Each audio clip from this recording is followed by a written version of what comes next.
Alien Romulus is coming out next year, guys, and I'm hyped. Alien Romulus star Caliee Spaeny confirms new entry is set between the first two films. So, Alien Romulus is going to be taking place between Alien and Aliens. Cool. It's directed by Fede Alvarez. And synopsis reads, young people from a distant world must face the most terrifying life form in the universe. Yes. So, Caliee Spaeny, if you don't know, she was just in Priscilla, and she was also in the Craft Legacy film. And she was really good in Priscilla this month. If you have a chance to go and see her kind of stretch herself as an actress, great job. So, this Alien Romulus is taking place between Alien and Aliens. It's going to be taking place in a remote colony where these young people have to face just an alien that lands there, or something happens where they get an egg, and then just young people in a small colony taking on an alien. Fine. For people calling that the alien should just return to its original concept of it being kind of like a horror type of thing, I think that's where Alien Romulus is going. It feels like that. Fede Alvarez did the Evil Dead reboot, so he's on board with that. So he's directing. That's good. So Monday, the Priscilla star said that the standalone story in the Alien universe, it's supposed to slot in between the first movie and the second movie. Spaeny tells Variety they brought the same team from Aliens, James Cameron's film. Wow. Okay.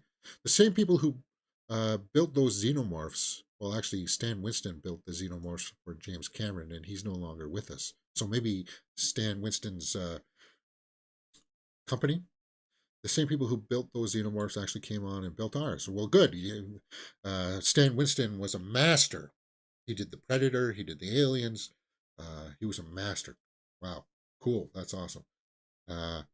So getting to see the original design of the original people who had been working on these films for 45 plus years, and has been such much of their life, has really been incredible.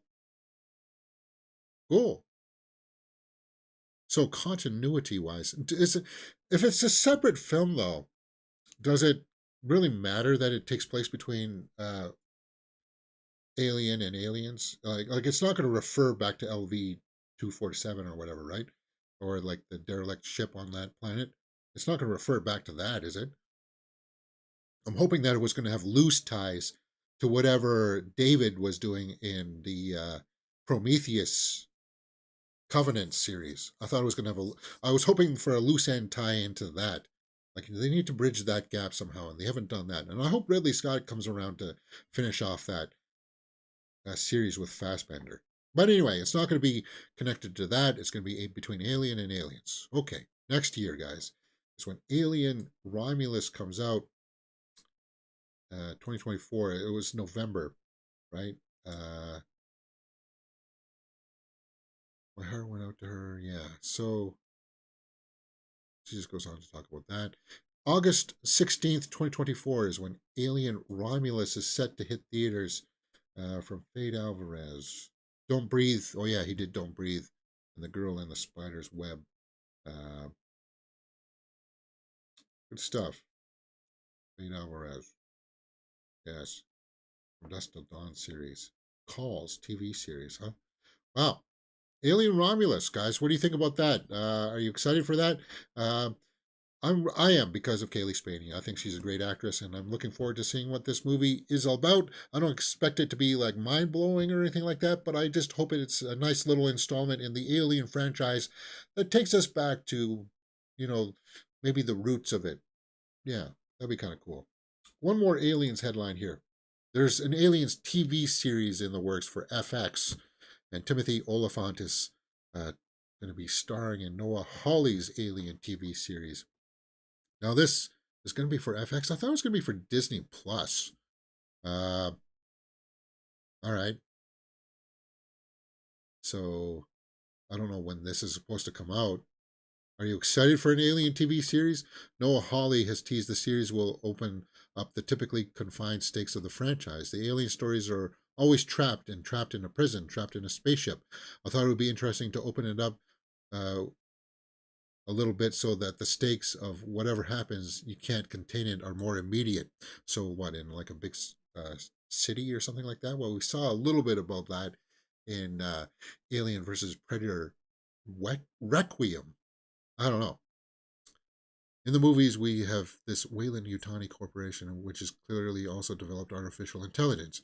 But what if there are other companies trying to look at immortality in a different way with cyborg enhancements and transhuman downloads? So a little bit like what, Blade Runner kind of stuff. Yeah, there's definitely that mix. Like that's something that you can expand on, is like the AI and like technology.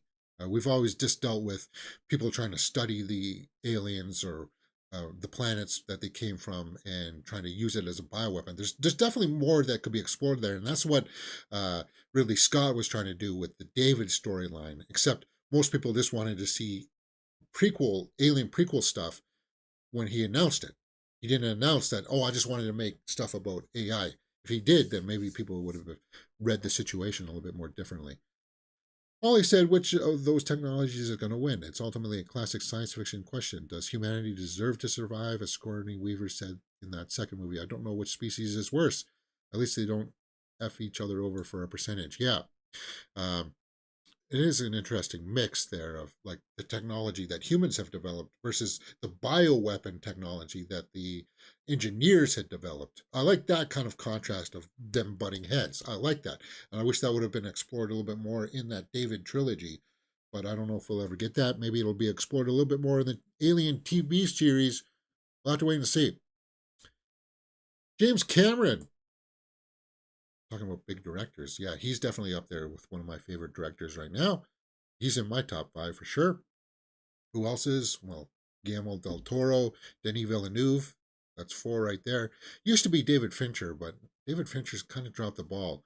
And I think we are going to watch The Killer pretty soon here on the channel. Maybe later this afternoon because it is snowing outside and I don't know what it's going to be like to go for my walk.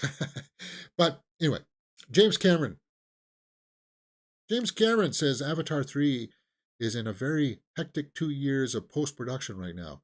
Plans to only shoot films in New Zealand indefinitely.